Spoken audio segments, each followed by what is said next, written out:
गुप्ता बहुत स्वागत करती हूँ अपने यूट्यूब चैनल पे। बहुत ही अच्छा भजन लेके आए हूँ गणपति जी का।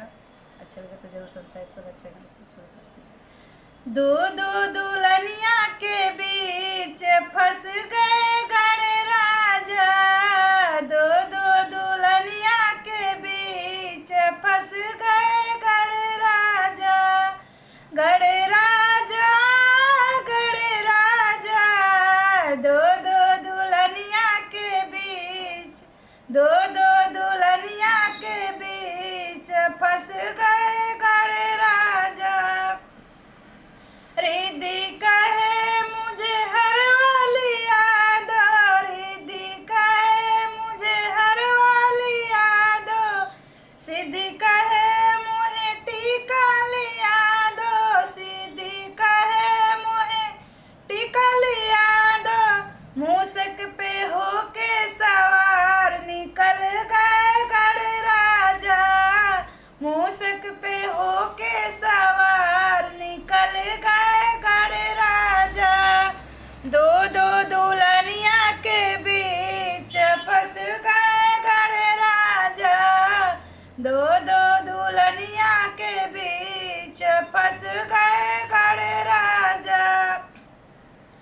गणराजा गणराजा दो दो दुल्हनिया के बीच फंस गए गणराजा। रिद्धि कहे मुझे कंगना लिया दो, रिद्धि कहे मुझे कंगना लिया दो, सिद्धि कहे हमें चूड़िया लिया दो, सिद्धि कहे हमें चूड़िया लिया दो। मूसक पे होके सवार निकल गए गणराजा। मूसक पे होके सवार निकल गए गणराजा। दो दो दुल्हनिया के बीच फंस गए गणराजा। दो दो दुल्हनिया के बीच फंस गए गणराजा। गणराजा गणराजा दो दो दुल्हनिया के बीच फंस गए गणराजा।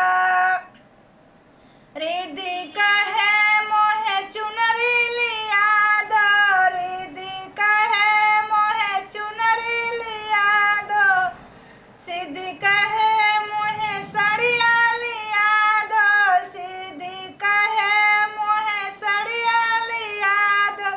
मूसक पे होके सवार निकल गए गणराजा।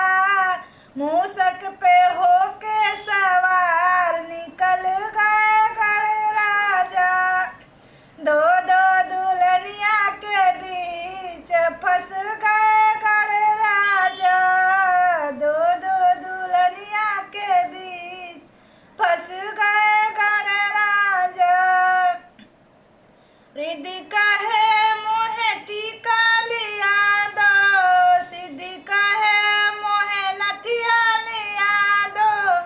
मूसक पे होके सवार निकल गए गणराजा।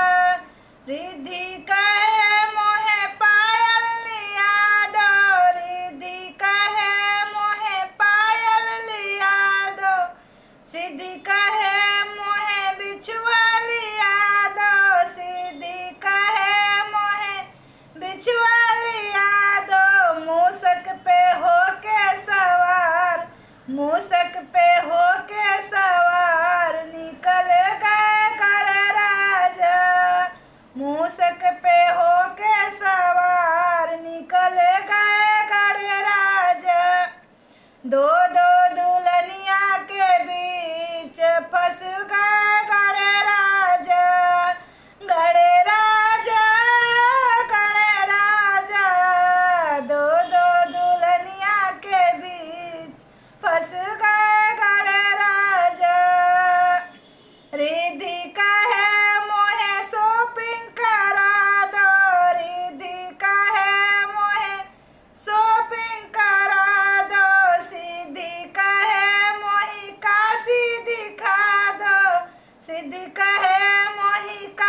कैसा लगा गीत कमेंट में ज़रूर बताना।